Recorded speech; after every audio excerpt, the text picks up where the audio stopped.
Mnoho z vás, milovníků čápů, se zajímá o minulost Bukáčka a Betinky, kteří v současné době hnízdí v Mladých Bukách. Jak dlouho se znají? Mají společnou minulost? Kde a s kým hnízdili v minulých letech? Na tyto a další otázky se pokusíme odpovědět v tomto videu. Betinka se vylíhla v roce 2017 na hnízdě v Meziměstí. Při kroužkování jí byl na pravou nohu umístěn kroužek s kódem CZP-CA 764.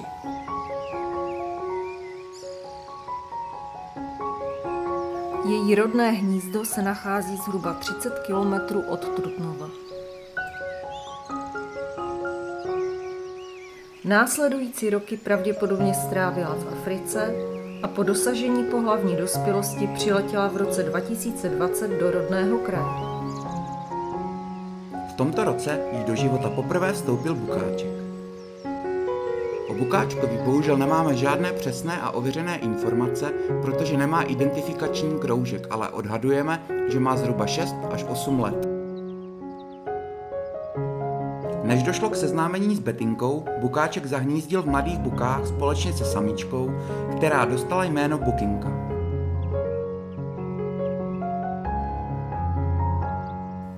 Prvního května snesla Bukinka své první vajíčko, 2 dny poté další. Následujícího dne byla naposledy viděna na hnízdě v podvečer. Poté, co odletěla, se už nevrátila.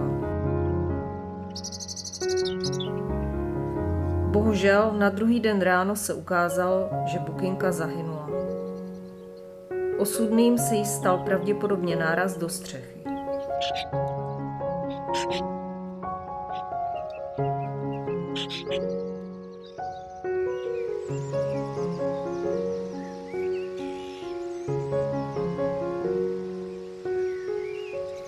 Vejce byla z hnízda odebrána a umístěna do inkubátoru v záchranné stanici Jaro Jaroměř. Bukáček zůstal na hnízdě sám.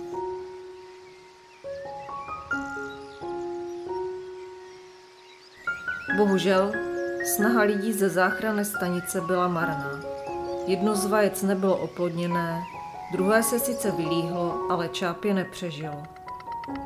Bukáček zůstal sám, na hnízdě se krátce objevil ještě 12. května.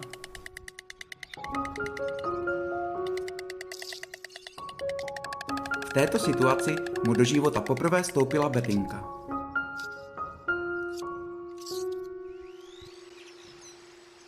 "20. května byli na hnízdě v Trutnově spatřeni 2 čápy.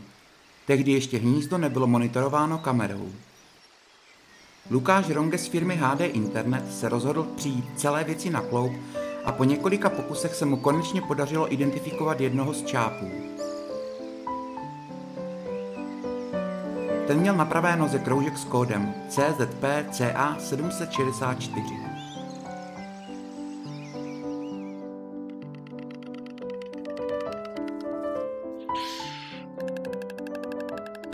Ve čtvrtek 11. června se na hnízdě v Mladých Bukách najednou objevily 2 čápy.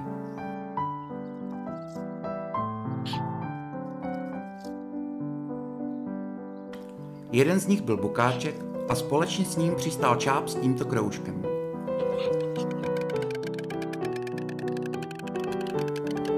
Chvíli po příletu nám Bukáček dokázal, že se jedná o čapí slečnu, která nakonec dostala jméno Betinka. Poté střídavě létali mezi hnízdy v Trutnově a Mladých Bukách. Betinka ale byla příliš mladá a bylo příliš pozdě na založení rodiny. Společně se ještě ukázali na hnízdě v Mladých Bukách 5. srpna. -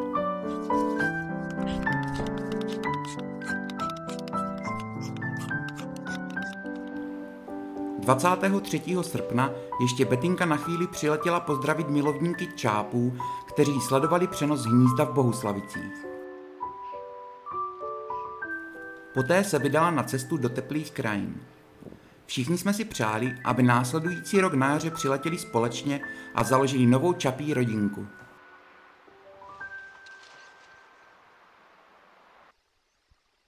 Na jaře v roce 2021 jsme netrpělivě očekávali, jestli se Betinka vrátí společně s Bukáčkem a na kterém hnízdě je uvidíme.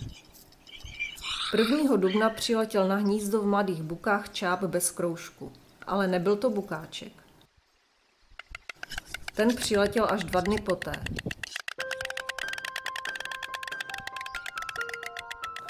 Velmi brzy jsme zjistili, že čáp, který přiletěl na hnízdo první, byla samička. Dostala jméno Barunka.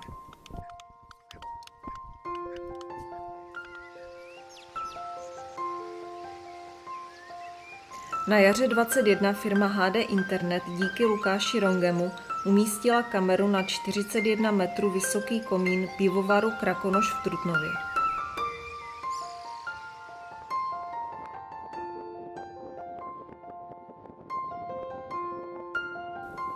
Díky tomu jsme mohli vidět, jak Betinka 11. dubna přistála na hnízdě.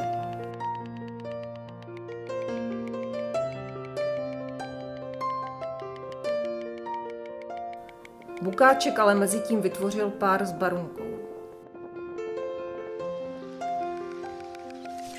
Betinka se opakovaně pokoušela získat hnízdo i Bukáčka zpět, ale to se jí nepodařilo.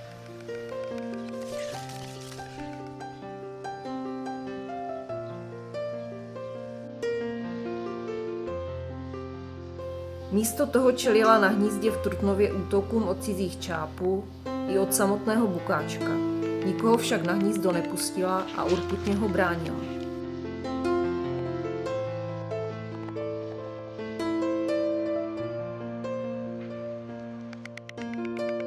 Až 21. dubna konečně nechala přistát urostlého mladého čápa se špinavým krkem, který dostal jméno Kuba.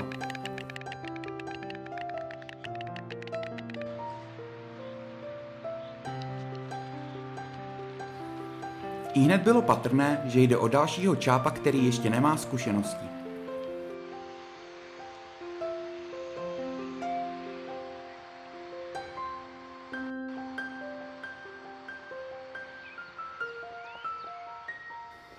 Jejich první nesmělé pokusy o založení rodiny mnohým pozorovatelům vykouzlily úsměv na tváři.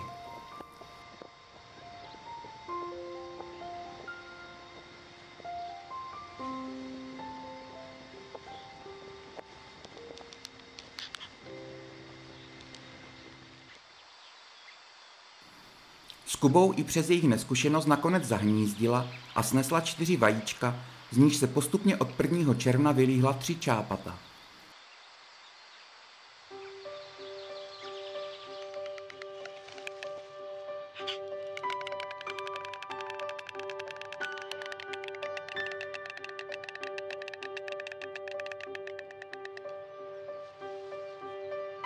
Reakce Kuby, když poprvé uviděl vylíhlá čápata, je v komunitě milovníků čápů legendární.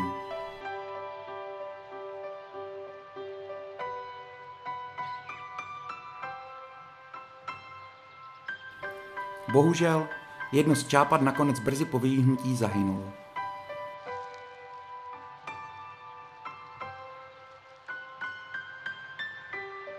Celou dobu se o čápata hezky starali.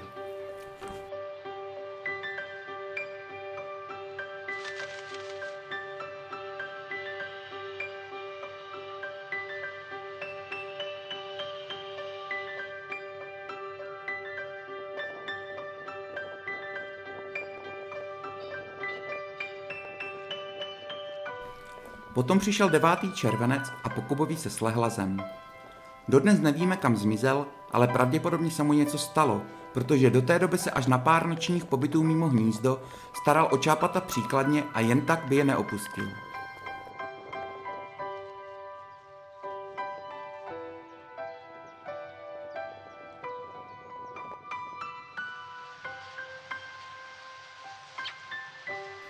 Naštěstí už malí trutnovští draci byli dost velcí a tak se nakonec s vypětím všech sil podařilo Betince oba vychovat bez pomoci.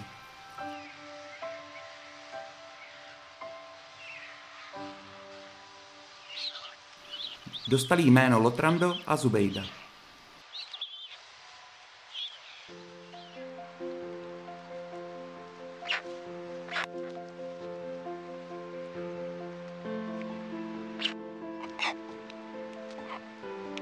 Jejich skotačení a vzájemné projevy lásky byly velmi dojemné.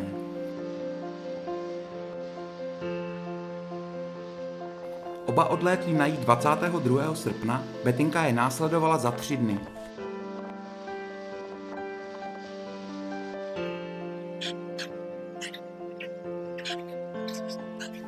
Události, které se mezi tím staly na hnízdě v Mladých Bukách, jsou většině lidí dobře známé, a tak nebudeme zabíhat do detailů. Ani v roce 21 Bukáčka neopustilo jeho prokletí. 23. května znovu přišel o partnerku.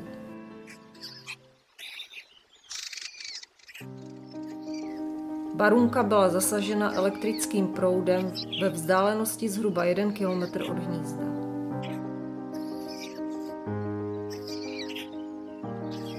Bukáček zůstal opět sám, ale tentokrát s malými čápaty. Brzy mu došlo, že sám nemá šanci čápata uživit a instinkty mu zavolaly, aby eliminoval nejmenší čápy.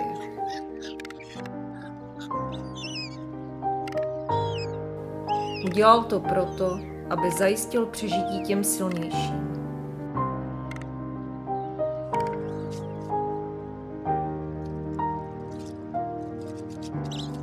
Jeden čáp nemá šanci sám takto malá čápata uživit a vychovat a v takové situaci bývají obvykle odebrána z hnízda.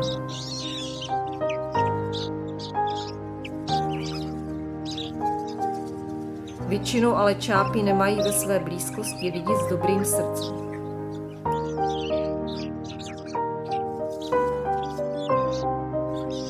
Bukáček měl štěstí, že pan Šándor Havrán a Jiří Zeman souhlasili, že budou Bukáčka a čápata přikrmovat přímo na hnízdě.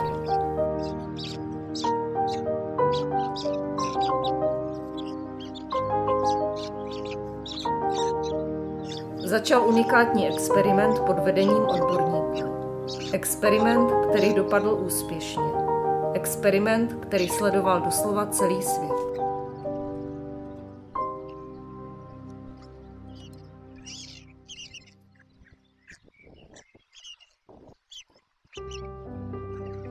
Kdyby nebylo velké ochoty pana Zemana, pana Havrána a dalších hodných lidí okolo, čápata by nikdy neměla šanci vyrůst na svém rodném hnízdě.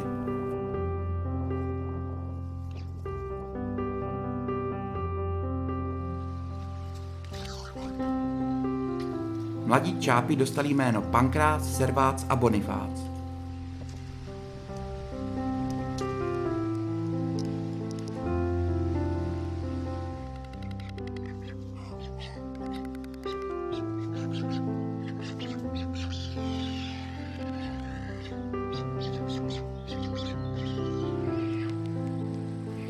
Bohužel ale smůla ještě neřekla své poslední s Bohem. 29. července zahynul čáp Bonifác. Stejně jako Barunce se mu osudným stalo vedení vysokého napětí. Na začátku srpna se museli Pankrác a Servác rychle osamostatnit. Na hnízdo si začal dělat nároky cizí čáp.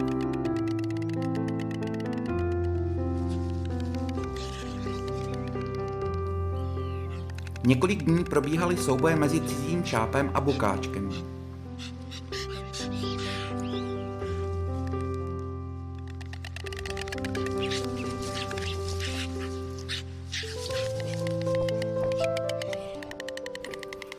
Nakonec Bukáček dovolil čápovi přistát a my jsme se záhy dozvěděli, že jde o samici.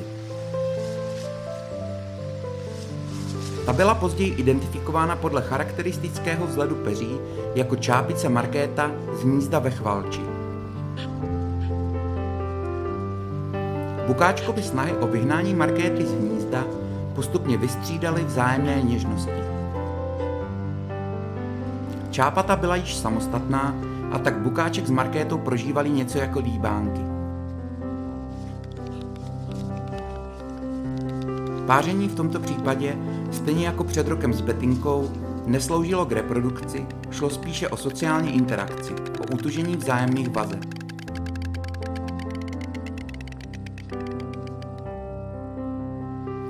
Bukáček nakonec odlétl na jih 21. srpna a Markéta 8 dní po něm. Znovu nastalo očekávání jara a přemýšlení nad tím, jestli se vrátí na hnízdo společně.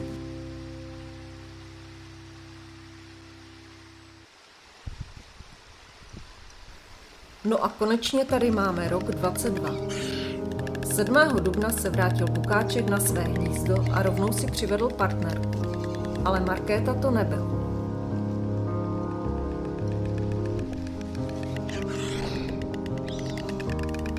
Nová samice dostala jméno Filinka. Markéta se doposud neukázala. Betinka se vrátila na hnízdo v Trutnově 8. dubna, ale ani po 2 letech nezapomněla na Bukáčka. A stejně jako v minulém roce se pokusila získat hnízdo a Bukáčka pro sebe.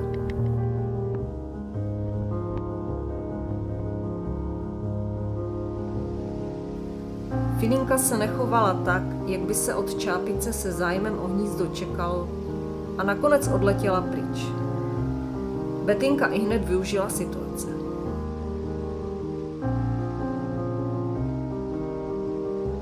To, co se jí nepodařilo loni, se jí podařilo až letos.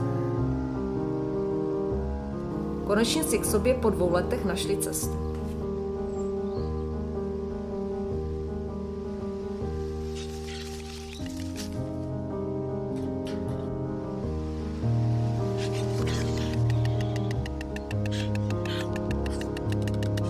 Bukáček ji po počátečních potyčkách nechal přistát na hnízdě a došlo k prvnímu pokusu o páření.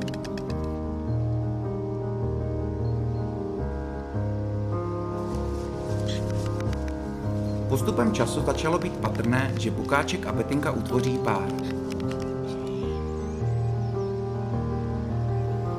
Vzájemné něžnosti a vyjadřování sympatií nebrali konce.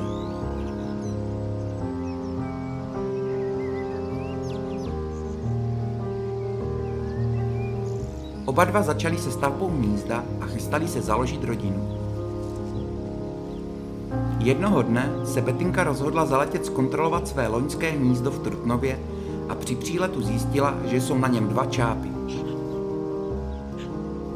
Poté se vrátila domů k Bukáčkovi a zdálo se, že je vše v pořádku.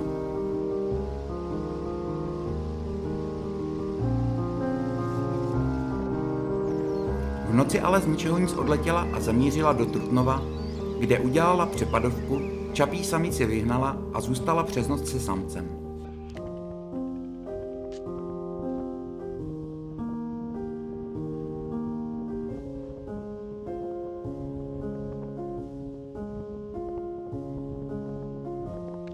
Poté strávila 2 noci na hnízdě v Trutnově, přes den navštěvovala Bukáčka na hnízdě v Mladých Bukách.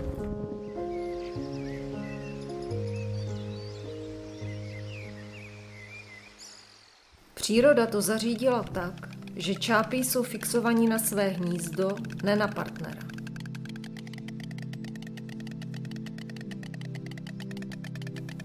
V čapí populaci nejen při migraci dojde k mnoha úmrtím, a tak jsou čápy fixovaní na místo, o kterém ví, že jim zaručí vychování potomků. Protože loni Betinka vychovala čápata v Trutnově téměř sama, staré hnízdo ji stále přitahovalo jako magnet.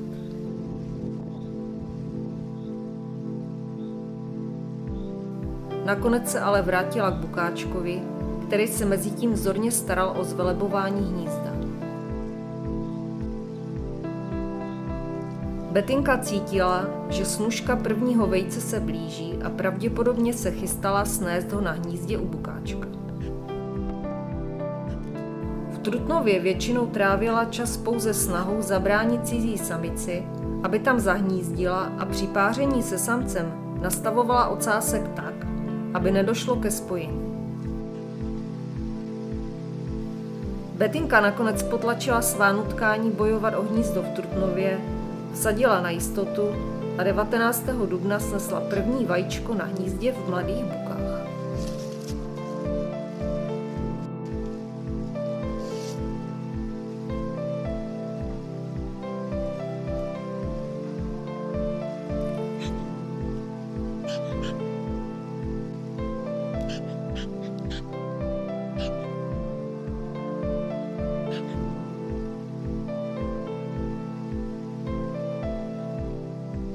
Vše probíhalo standardně a v poklidu. Pouze jeden den mezi snůškou prvního a druhého vejce bylo hnízdo pod opakovanými a intenzivními útoky cizího čápa bez identifikačního kroužku.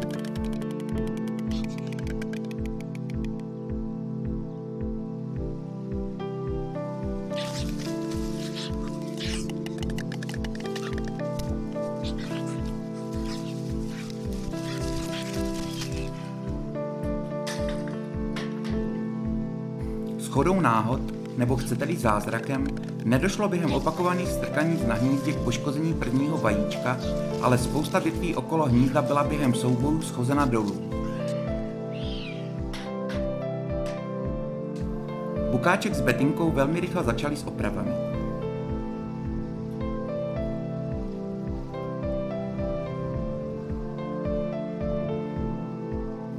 Nakonec snesla Betinka 5 vajíček, snůška je tedy kompletní.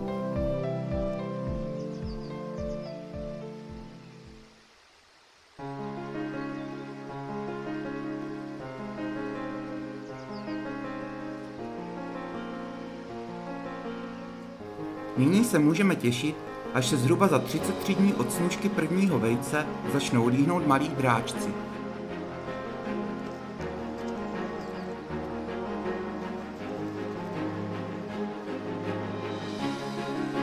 Doufejme, že smůla, která Bukáčka a jeho hnízdo provází, bude letos konečně zlomena a dočkáme se vyvedení prvních společných čápat Bukáčka a Betinky a jejich společného odletu do teplých krajin. Mají předpoklady být v hnízdění velmi úspěšní.